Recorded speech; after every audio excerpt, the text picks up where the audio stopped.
በብልጽግና መቃብር ላይ ድላችንን እናውጃለን። ፋኖና የኦሮሞ ነጻነት ሰራዊት አዲስ አበባ ጫፍ ደርሰዋል። መንግስት እንገለብጣለን፣ 4 ኪሎንም ዳግም እንቆጣጠራለን። ህወሓት ከትግራይ ጸረ መንግስት ኃይሎች ተጣምረዋል። ጽምዶ በሚል የተጣመሩ እንደ ሸኔ ፋኖና ህወሓት ያሉ ኃይሎች መንግስታችንን ለመጣል እየተረባረቡ ነው። ይሁን እንጂ በአለት ላይ የተመሰረተው የጠቅላይ ሚኒስትር አብይ አህመድ አስተዳደር በእነዚህ ኃይሎች እኩይ ጥምረት አይነቀነቅም። የኦሮሞ ብልጽግና ከፍተኛ አመራሩ ከሰሞኑ በጨፌ ጉባኤ ላይ እየተናገሩት አሁን ሁሉም ነገር ግልጥልጥ ብሏል። መወናበድና ማወናበድ የለም። እውነትና ንጋት እያደር ይጠራል እንዲሉ ሁሉም ነገር እንደ መስከረም ሰማይ ፈክቷል። ላለፉት 3 ዓመታት ዓላማዬ የትግራይን ህዝብ ብሔራዊ ጥቅም ማስከበር ነው ሲል የከረመው የህወሓት ኃይል በዚህ ሳምንት ትክክለኛ ዓላማውን አቋሙን በግልጽ ተናግሯል። ዓላማዬ የብልጽግናውን አገዛዝ ማስወገድ ነው። ለዚህም ከጸረ ብልጽግናና የህልውና አደጋ ካለባቸው ኃይሎች ጋር እተባበራለሁ ሲል በአደባባይ እያወጀ ነው። ህወሓት መንግስት አፈርሳለሁ፣ ብልጽግናን እገለብጣለሁ፣ ዳግምም ወደ ምኒልክ ቤተ መንግስት እመለሳለሁ እያለን ነው። ለዚህም ራሳቸውን የአሳምነው ልጆች ነን ከሚሉት የፋኖ ኃይሎች ጋር እተባበራለሁ ብሏል። የደደቢትና የጮቄ ተራራ ልጆች የአባገዳ ልጆችን ከቤተ መንግስት ሊፈነቅሏቸው ግብግቡ ተጀምሯል። አንድ ቋንቋ ተናግረው መግባባት የማይችሉ ፍጹም ተቃራኒ ኃይሎች በአንድ ተሰልፈው ኢላማቸውን 4 ኪሎ ላይ አድርገዋል። ከሰሞኑ በተደረገ የጨፌ ኦሮሚያ ጉባኤ ላይም ይኸው ጉዳይ ተነስቶ ከፍተኛ የኦሮሞ ብልጽግና አመራሮች የጽምዶ ኃይሎች መንግስታችንን ሊያፈርሱ ነው ብለዋል። ከአቶ ሽመልስ አብዲሳ ባለፈ የኦሮሞ ብልጽግና ጽህፈት ቤት ኃላፊው አቶ ከፍያለው ተፈራም ጸረ መንግስት ኃይሎች ተጣምረውብናል ብለዋል። የሰሞንኛውን የህወሓትን የጸረ ብልጽግና ስብሰባዎች ተንተርሰን አንደምታዎችን ከግራም ከቀኝም ከፊትም ከኋላም እንቃኛለን፣ እንፈትሻለን። አንድ እርምጃ ስለቀረው የሰሜን አዲሱ ጦርነት በዝርዝር ሀሳቦችን እያነሳንም እንጥላለን። ለተደራሽነቱ ቪዲዮን ላይክ፣ ኮሜንትና ሼር በማድረግ እንድትጀምሩ እንጠይቃለን።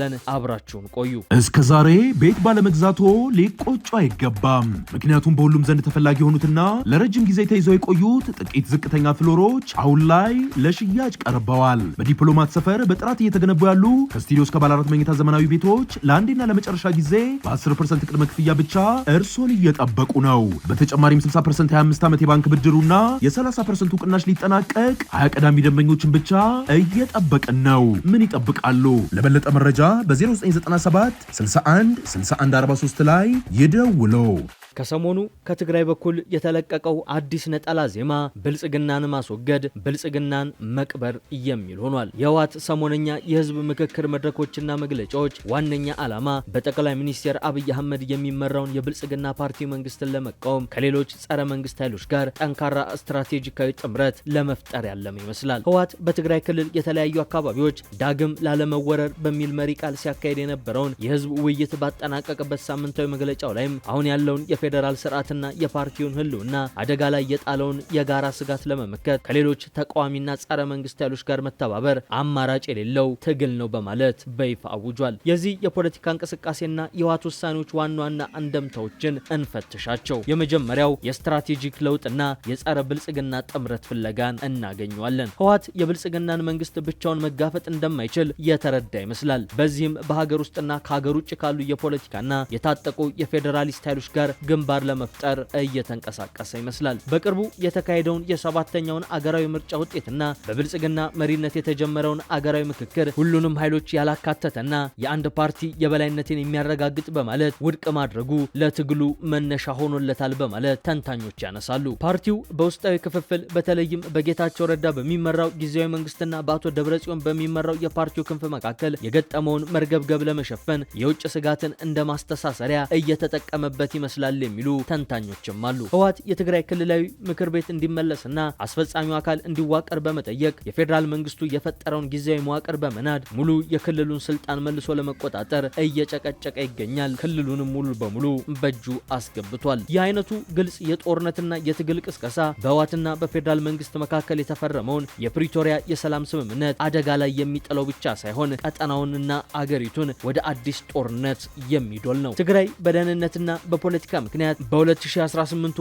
አገራዊ ምርጫ ሳትሳተፍ መቅረቷ ክልሉ በፌዴራል ደረጃ ድምጽ እንዳይኖረው በማድረጉ በኃይል የመገፋት ስሜትንና ስር ነቀል የትግል አማራጮችን እንዲያራምዱ በር ከፍቷል በማለትም የሚናገሩ አሉ። ህወሓት በሌሎች ክልሎች ማለትም በአማራ ክልል ከፋኖ፣ በኦሮሚያ ከኦነግ ሸኔ ጋር ያሉትን የጸጥታ ቀውሶች ለራሱ የፖለቲካ መጠቀሚያ በማድረግ ብልጽግናን ከተለያዩ አቅጣጫዎች ውጥረት ውስጥ ለመክተት ይፈልጋል።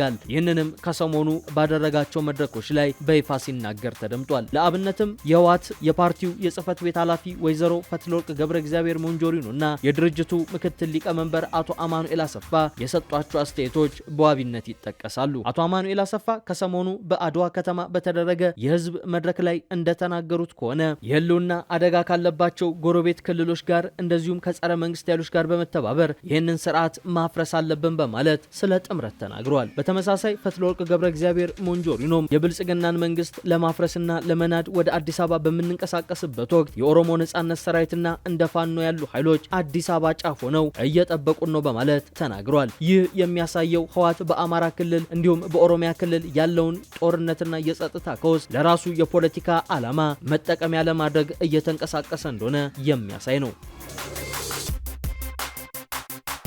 በትግራይ ወጣቶች ላይ እየተካሄደ ነው የሚባለው የግዳጅ ምልመላና የታጠቁ ኃይሎችን የማደራጀት ዝግጅት የፖለቲካ ፍጥጫው ወደ ለየለት ወታደራዊ ግጭት ሊያመራ እንደሚችል የፖለቲካ ተንታኞች ከሰሞኑ የህወሓትን መድረኮች በመቃኘት እያስጠነቀቁ ነው። በጥቅሉ የህወሓት ሰሞነኛው በብልጽግና መቃብር ላይ የሚለው የዘመቻ ስብሰባ ብልጽግና ፓርቲ ያገኘውን የምርጫ ድል ተቀባይነት በማሳጣት አዲስ ጸረ መንግስት ግንባር በመፍጠር ስልጣኑን ለመጋራት ወይም ለማስወገድ የተነደፈ ስልታዊ የፖለቲካ ቁማር ይመስላል። ህወሓት ከሌሎች ጸረ ብልጽግና ኃይሎች ጋር ጥምረት በመፍጠር መንግስትን ለመጣል የሚያደርገው ጥረት ስኬታማ ሊሆን የሚችልባቸውና ሙሉ በሙሉ ሊከሽፍ የሚችልባቸው በፖለቲካና በወታደራዊ ሳይንስ መነጽር ሲገመገሙ የሚከተሉትን ነጥቦች ያካትታሉ። የመጀመሪያው ጥረቱ ሊሳካ የሚችልበት ምክንያቶችን እንፈትሽ። የመጀመሪያውም የሚሆነው የተቃዋሚዎች ስትራቴጂካዊ መስመር ነው። በአገሪቱ በአሁኑ ወቅት እንደ ፋኖና ኦነግ ሸኔ ያሉ ኃይሎች መንግስትን ለማዳከም እየጣሩ ነው። ህወሓት ከእነዚህ ኃይሎች ጋር የተቀናጀ ወታደራዊና ፖለቲካዊ ግንባር መፍጠር ከቻለ የፌዴራል መንግስቱን የመከላከል አቅም በተለያዩ ግንባሮች በመብታተን ከፍተኛ ጫና ሊፈጥር ይችላል፣ አስገድዶም ወደ ድርድር ጠረጴዛ